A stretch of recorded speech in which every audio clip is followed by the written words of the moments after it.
Every health system leader has executive management challenges facing their organization.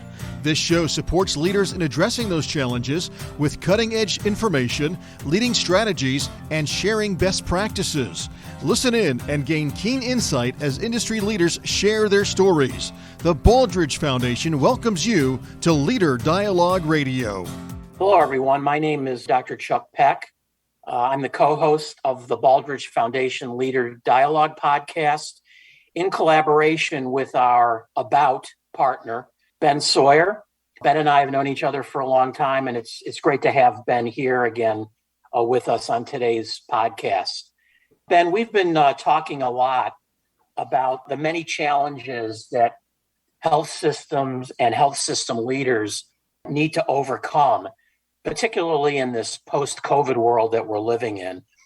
And we wanted to talk a little bit more about some of these challenges and the cost-benefit opportunities that come from meeting these challenges. Because, it's not all negative, it's not all bad. There are some things that we can take in a positive way from what's gone on, particularly over the last couple of years, in making some needed changes in our organizations as well. And so over the next several podcasts, we're going to be, attacking some of these challenges one by one, and we'll have some different special guests on who are experts in some of these areas to help us work through some of these challenges. We've organized some of these conversations in a way that we hope will be helpful to you. We've broken them down really into four questions. And those four questions are: what's broken? What's confusing? What's missing? And what can you do about it?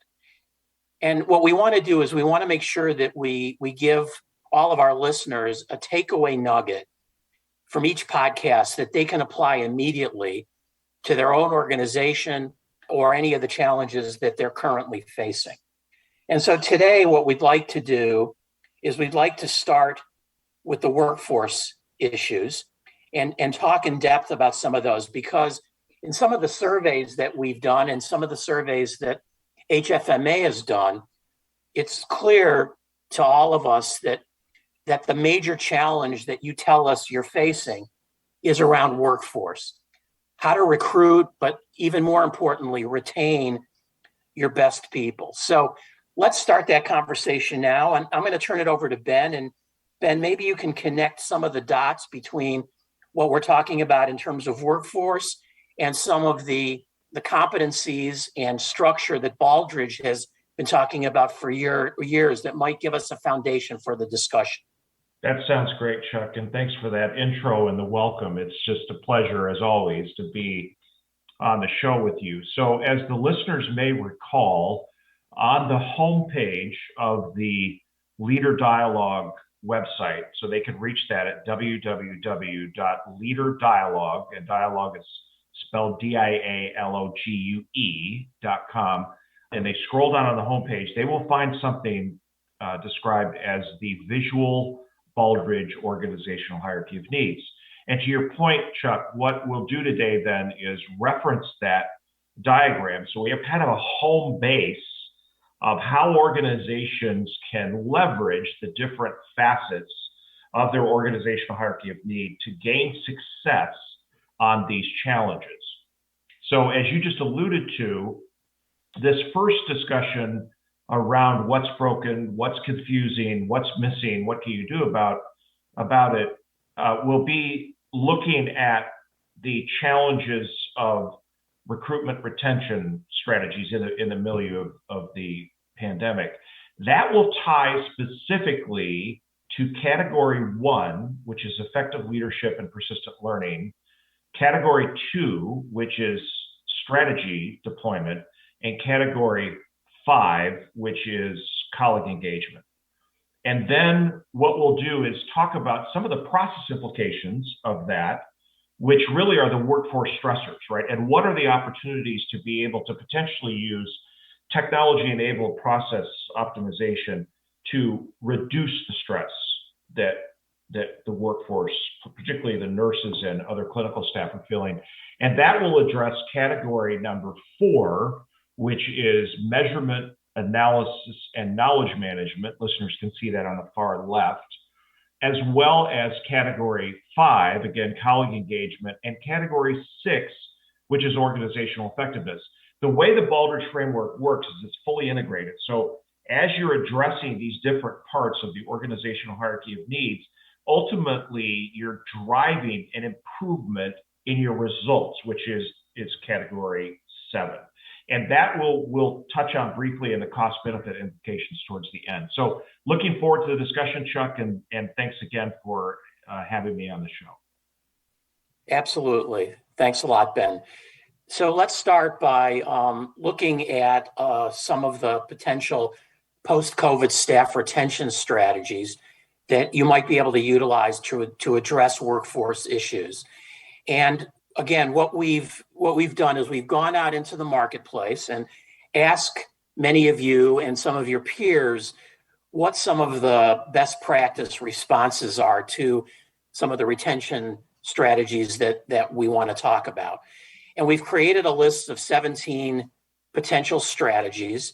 I'm not going to go through every one of these. I want to talk about one particular issue, but I do want to call out a few of them that we think are really, really important. The first one I want to talk about is cultivating organizational resilience. And what we mean by that is, showing a commitment to your clinicians and your staff's welfare and providing meaningful emotional support for them.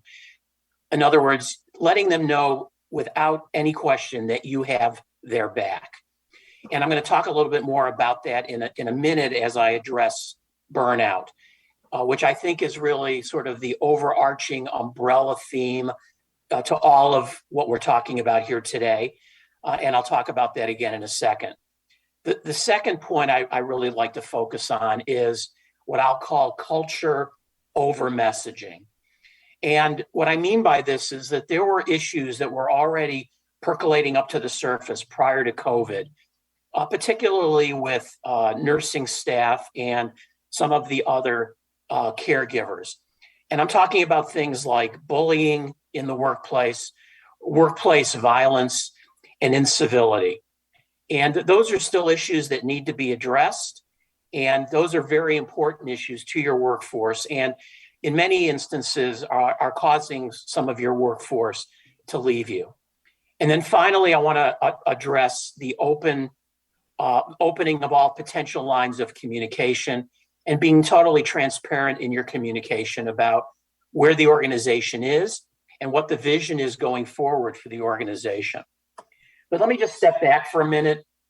And if we look at all 17 of these retention strategies and issues, really, it seems to me, after doing a lot of research and working with a lot of clients across the country, that burnout really is sort of the overarching theme for most of what the issues are relative to employee retention today. And, burnout, in my mind, is about the workplace more than it is about the people. And, we tend to think of burnout as an individual problem, and we try to address that problem with individual solutions like, well, why don't you just do more yoga or try some breathing techniques or practice resilience? It seems like that's the answer, but it's much more complicated than that. And, the case for burnout really seems less about the employee, but more about really the milieu in which the employee is working in their everyday life. And there's some really staggering statistics associated with this, particularly in healthcare organizations, which, as we know, are some of the highest pressure job situations that one can find themselves in. And what the American Psychological Association has found is that healthcare costs are actually 50% greater in organizations with high workplace stress.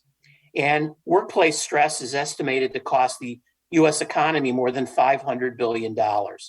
So it's a huge problem, with burned out employees being 2.6 times more likely to be actively seeking a different job.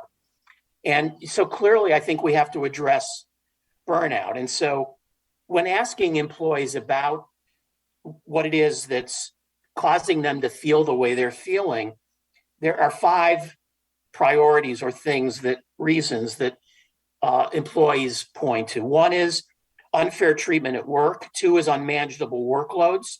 3 is a lack of role clarity. 4th is the lack of communication and support from their manager.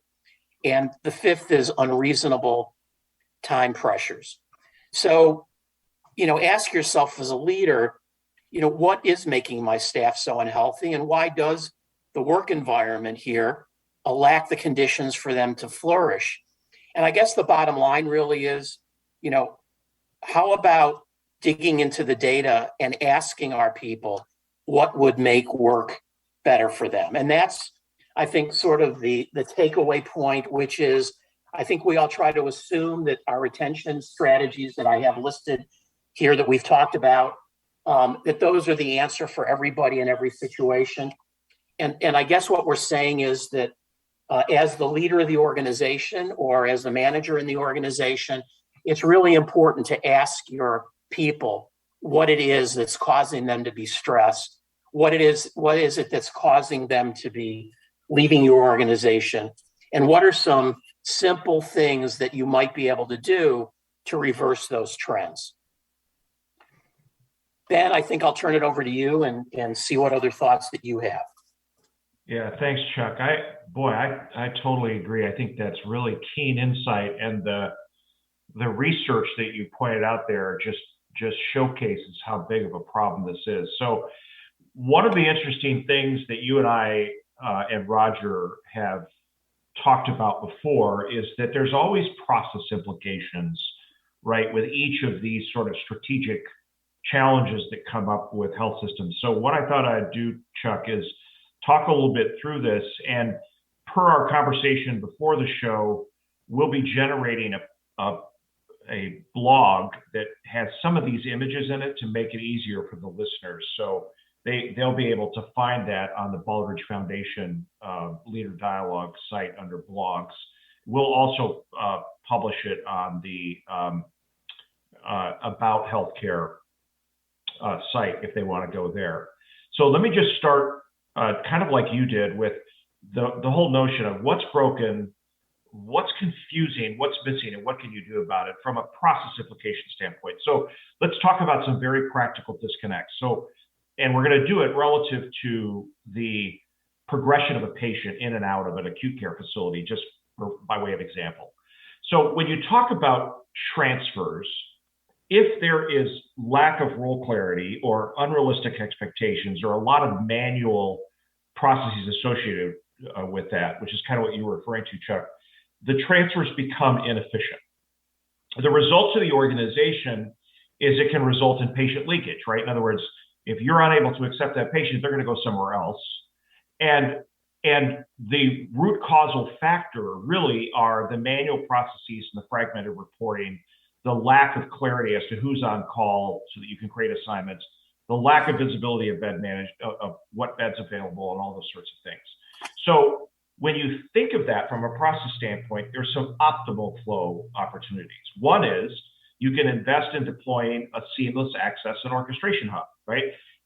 What you're doing by doing that is you're setting up in advance a very predictable, clear process with roles and technology-enabled processes and best practice in terms of on-call provider management and so forth that allows you seamlessly to accommodate a transfer request, whether it's an inter-hospital transfer or a transfer in from an emergency department or even a provider in the community.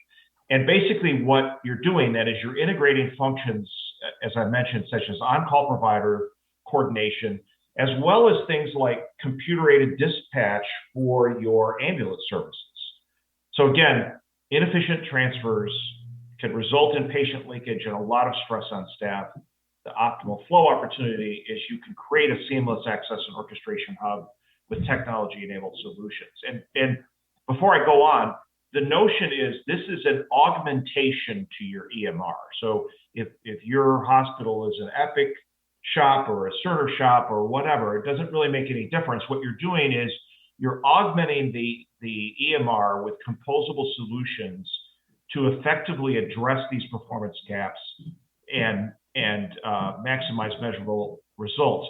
Now, for those of you who are unfamiliar with the term composability, basically it's an IT system design principle that deals with the interrelationships of components.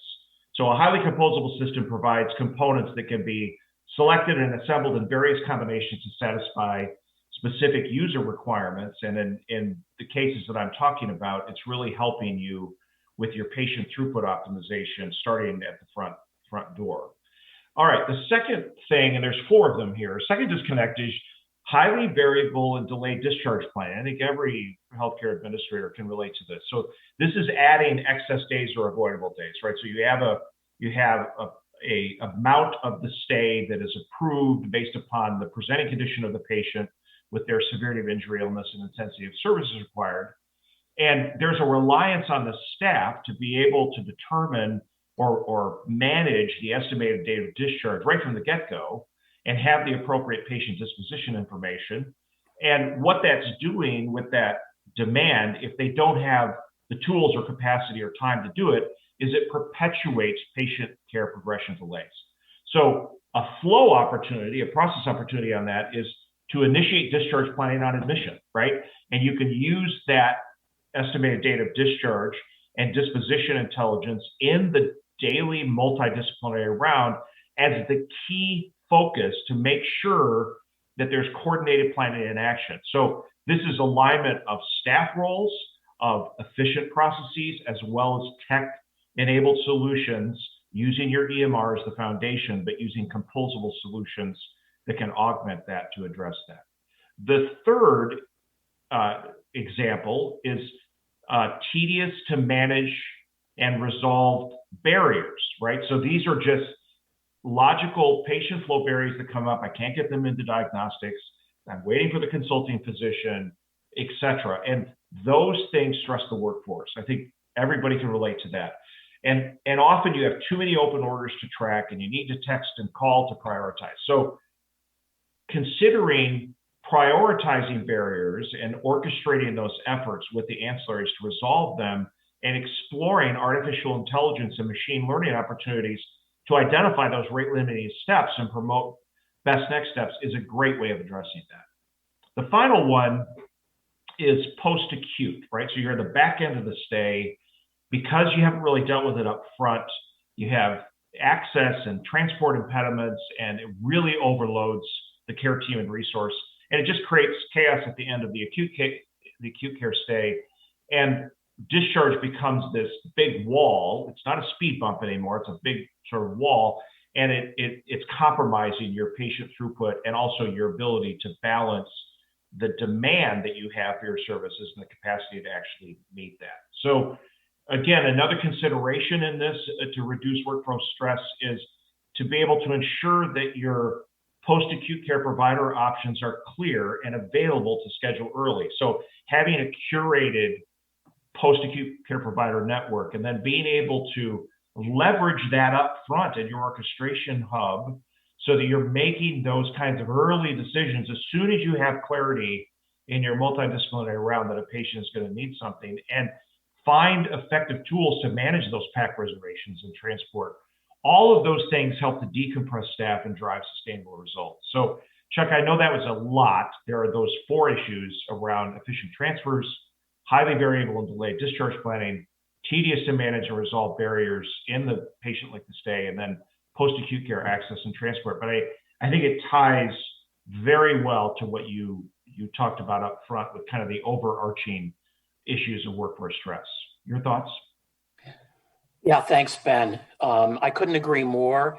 We also started off the podcast by telling folks that we were not just going to talk about these challenges, but also, talk a little bit about the cost-benefit analysis related to these. And there are some very definite cost-benefit either disadvantages or opportunities in revenue associated with getting what Ben just talked about either right or wrong. And so if we break each of these steps, so to speak, down into segments, we can actually attach a dollar value to getting these things right or wrong. And I always like to start with the end in mind. And I think the end in mind for all of us, including our patients and their families, is to have a positive outcome, have a high quality, safe stay or interaction on the outpatient basis with our doctors, our clinicians, our health system. And so let's start with Ben's example of the inpatient stay and the end in mind.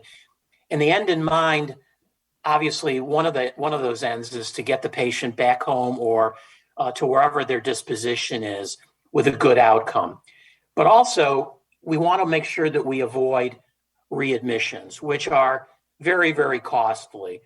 And when we look at the data, the average cost of a readmission, if these things aren't done well, as Ben was talking about, is about $14,400 to our system. So instead of making what we should in terms of revenue based on taking care of a patient, we can basically eliminate all of that revenue just by having that patient readmitted. So all the things Ben just talked about are really, really critical to get right.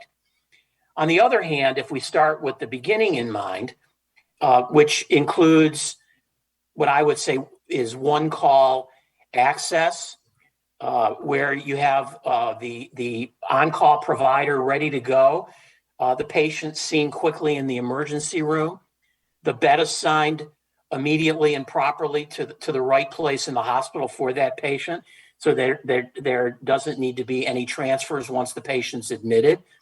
And then really utilizing the key lever that Ben mentioned, which is the estimated date of discharge, and talking about those on daily multidisciplinary rounds. Getting those three things right: access, admission, and then getting the estimated date of discharge right, and getting that patient through the system. On average, the contribution margin for doing those things right is close to $11,000. That's $11,000 of positive revenue.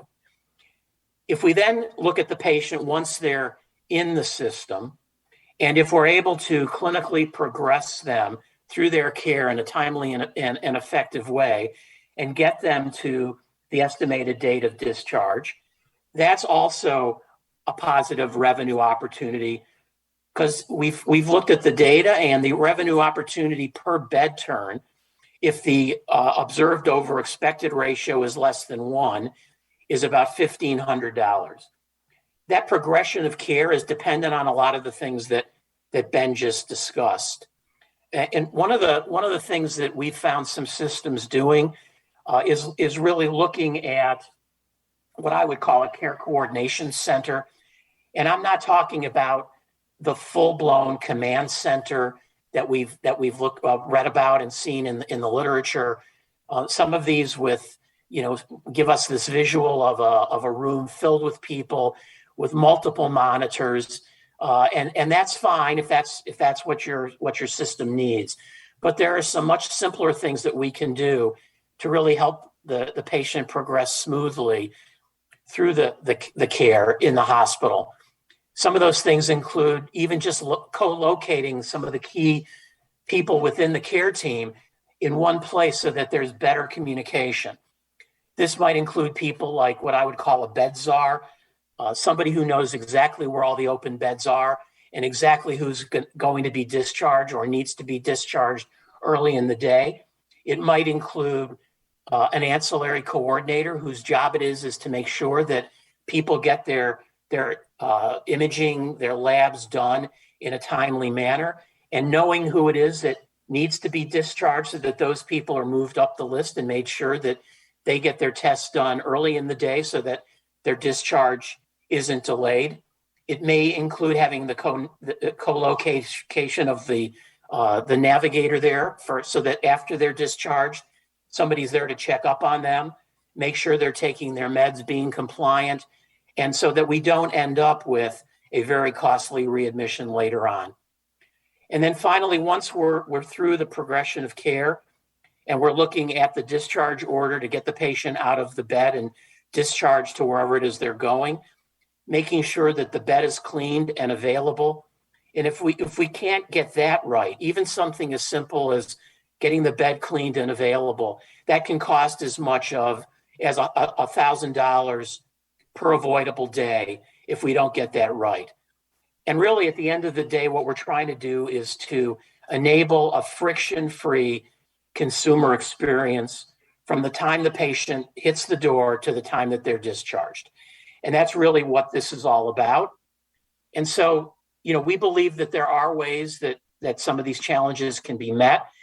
And there are methodologies and the utilization of technology to facilitate some of these things that we think can be very, very helpful. And Ben, you might want to talk a little bit more about those.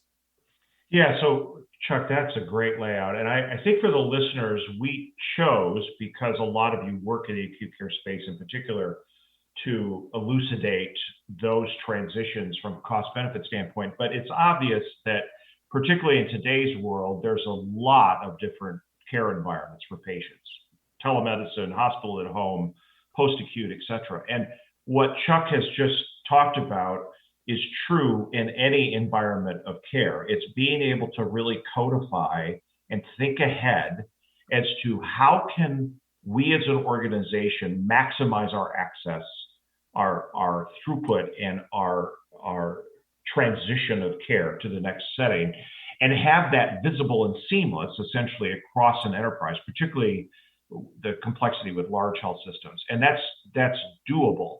There are another couple things of lean principles here. So one of the principles of lean is always do early what you can, because whatever task you delay on is going to take longer.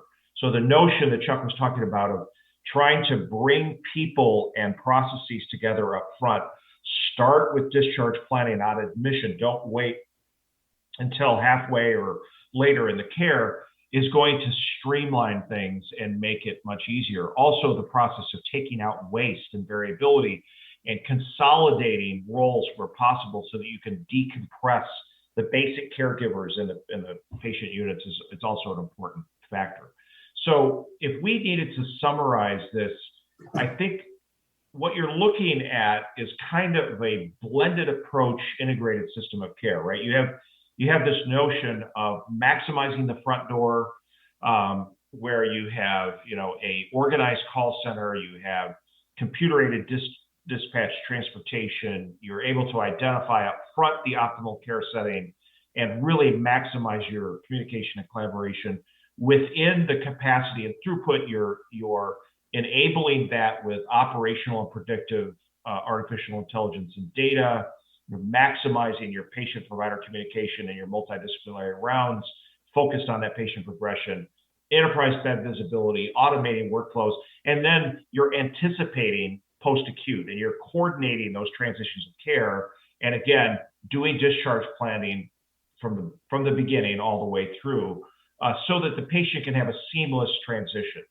So Chuck, I think that's kind of the color commentary as it relates to the discussion today. Maybe you can provide that summary that you talked about, sort of the takeaway nugget that we want to provide the listeners. Sure. Thanks, Ben.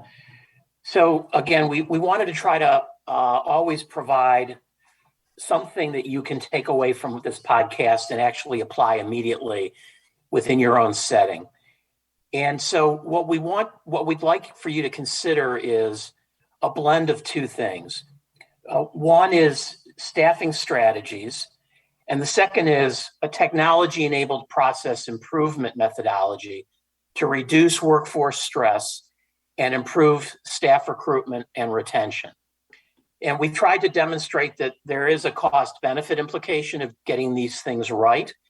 And we think that cost-benefit implication of doing so are well worth the time and investment that it takes to get there. And a lot of these things may seem self-evident, but it really takes some thoughtfulness and some processes and methodologies as outlined in the Baldrige framework that we started with in order to provide this seamless care that we're all looking for, and a good outcome, an effective outcome, and a cost-effective and cost-benefit outcome that we're all looking for. So thanks a lot for attending today's podcast. Hopefully you've gotten some positive takeaways that you can utilize in your organization. And Ben, we'll look forward to seeing everybody in the next podcast that's coming up soon. Yeah, and Chuck, just a quick reminder for people, we will be providing a more detailed 3-part webinar series starting November 30th. It'll go November 30th, December 14th, and January 18th together as a Leader Dialogue team. And we'll start addressing these topics. We'll get into more detail on the workforce stresses. We'll end with the concept of how do you operate as one system, which it was the second highest need that executives had identified. So really looking forward to engaging our listeners as they want in more detail. And again, thanks so much, Chuck, for your lead on this. So thank you, Ben, and thanks to our listeners for being here today for our Leader Dialogue podcast.